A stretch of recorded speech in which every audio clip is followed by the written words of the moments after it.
Assalamualaikum warahmatullahi wabarakatuh. Salam sehat, kembali lagi di channel YouTube aku.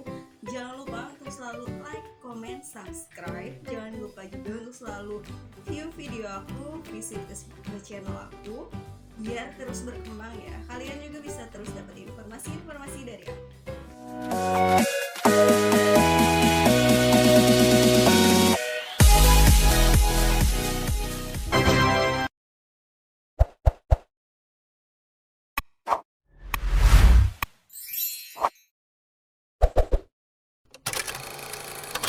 Untuk video kali ini aku akan bahas tentang pertanyaan-pertanyaan yang masuk ke kolom komentar channel YouTube aku ya. Langsung aja stay tune terus ya. Pertanyaan pertama dari Kak Rangga 22. Kak Rangga nanya nih, katanya udah 2 bulan status pembayaran udah lunas tapi masih penangguhan pembayaran udah sekitar 2 bulan nih. Oke, mungkin Kak Rangga ini status lunas, aku tanya balik nih, udah bayar apa belum gitu. Soalnya kalau status lunas itu kakaknya belum merasa bayar. Memang begitu, kalau penangguhan pembayaran statusnya itu ketika dicek di mobile banking atau di ATM akan lunas sebenarnya tapi belum dibayar.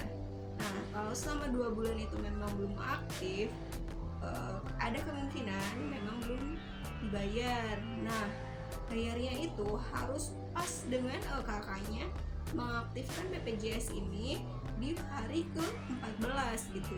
Kalau misalkan lewat itu statusnya ya akan lunas dan akan selalu penangguhan pembayaran gitu ya Kak Rangga. Pertanyaan selanjutnya dari Kanovan Bleu. Kanovan nanya nih, katanya status BPJS-nya masuk denda RITL padahal dia itu udah berhenti kerja gitu. Itu gimana solusinya? Oke, gini, kalau misalkan kakaknya tadinya kerja terus tiba-tiba, harusnya sih kalau tadinya kerja keluar kerja itu statusnya nonaktif ya. Kalau misalkan aktif, ada kemungkinan itu memang sudah update data kembali gitu.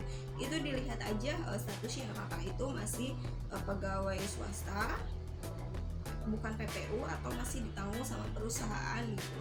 Nah, kalau misalkan ada denda RITL, kemungkinan kakaknya itu udah update data ke pegawai swasta. Nah, kalau misalkan masih kayak gitu, kakaknya itu konfirmasi lagi aja ke HRD-nya. Setelah konfirmasi HRD, kakaknya datang ke kantor cabangnya gitu. Kakak jelasin aja. Biasanya karena kalau udah nggak kerja itu statusnya akan nonaktif dan akan minta dialihkan ke BPJS Mandiri gitu ya. Pertanyaan selanjutnya masuk dari Kak Ince Salsa Nova Channel ya. Katanya kakaknya ini udah coba ke kantor cabang Bank BRI, katanya udah pernah nyoba untuk tutup auto debitnya, tapi katanya nggak bisa karena kalau pihak bank itu hanya memberikan notifikasi saja katanya. Yang bisa menonaktifkannya itu kantor BPJS. Ini komennya itu di video cara menonaktifkan auto debit BPJS ya. Oke, gini ya, aku udah bahas juga di situ.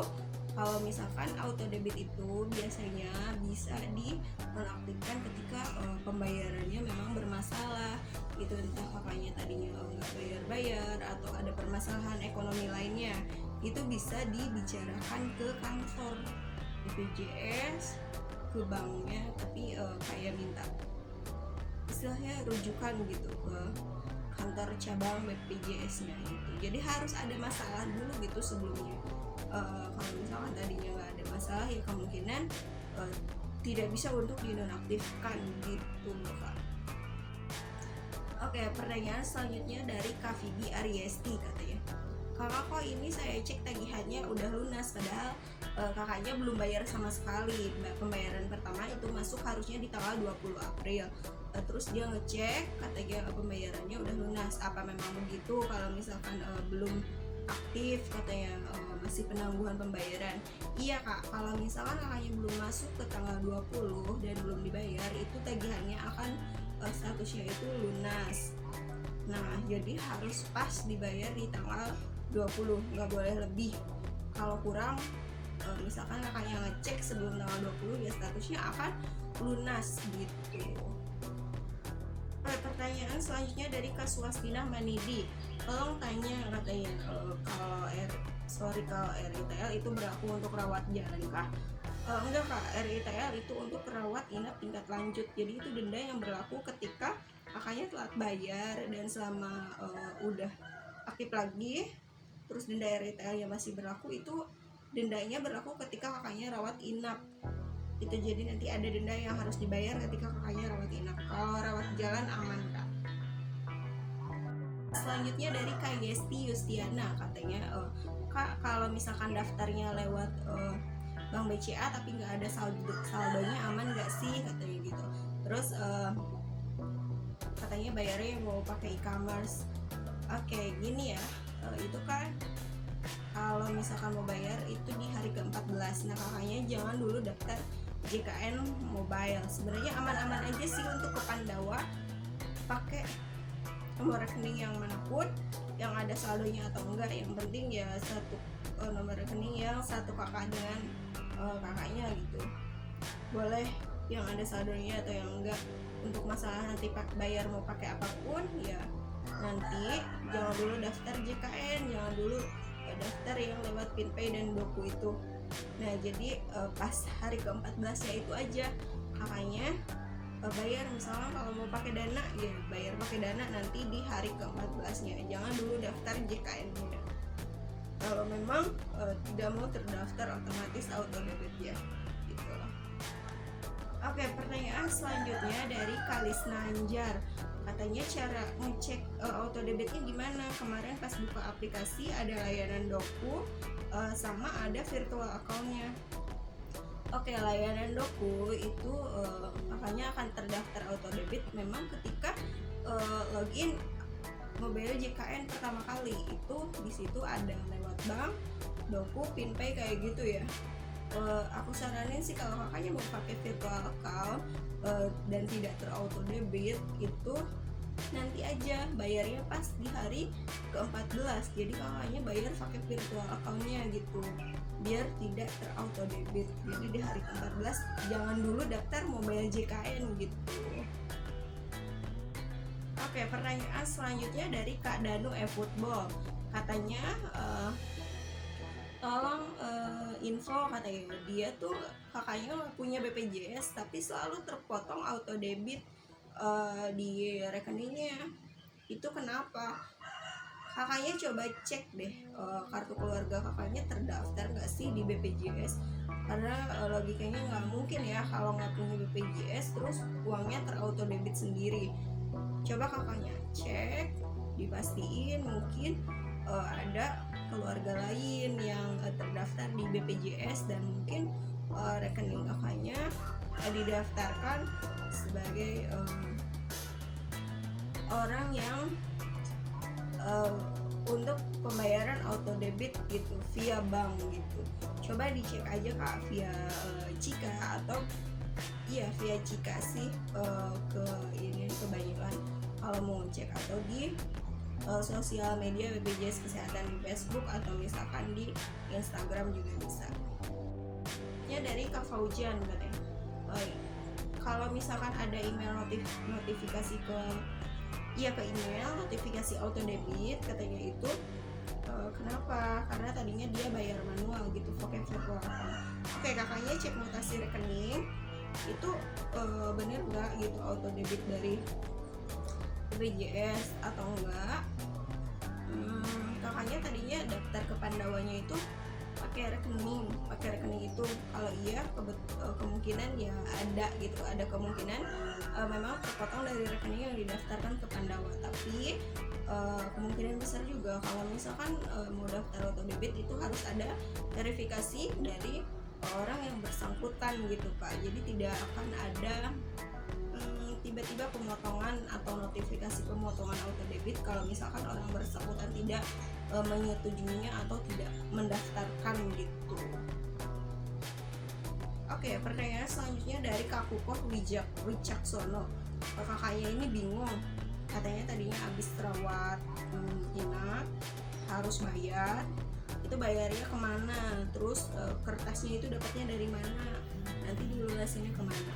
Oke, gini ya kakak, jadi kalau misalkan RITL itu biasanya di rumah sakit yang bersangkutan itu langsung biasanya kertasnya dikasih, rincian pembayarannya dikasih, nanti dendanya dikasih kayak gitu. Jadi tanyainnya ke kasir rumah sakit yang bersangkutan setelah selesai rawat inap ya kak. Kalau misalkan nggak dikasih, minta informasi aja ke mereka gitu, atau enggak kalau nggak ke kasir di bagian informasi di rumah sakit itu. Oke, pertanyaan selanjutnya dari Kak Aris Ramdhani. Katanya udah aktif BPJS-nya, terus tapi kok ada RITL-nya, saya nggak pernah rawat inap, apa saya harus bayar dendanya? Enggak kak, itu dendanya khusus untuk rawat inap aja. Kalau kakaknya nggak pernah pakai untuk rawat inap, ya nggak kena denda. Terus kenapa bisa kena denda? Mungkin kakaknya pernah telat bayar, 1 hari pun telat bayar itu kena denda. Berlakunya biasanya 45 hari baru hilang RITL-nya gitu. Jadi hati-hati ya, diperhatikan gitu untuk bayarnya, jangan sampai pada telat, karena 1 hari pun itu akan meninggalkan jejak. Itu kena dendanya itu ketika dirawat inap. Untuk rawat jalan dan pengobatan lain itu aman. Oke, pertanyaan selanjutnya dari Kak Jeffrey. Intinya pertanyaannya, beliau dirawat inap, operasi. Nah, yang dihitungnya itu biaya rawat inapnya atau termasuk biaya operasinya juga. Nanti dikalkulasiin kak. Jadi tergantung, misalkan kakak penyakitnya apa nih, dirawat inap di bagian apa, itu ada kodenya.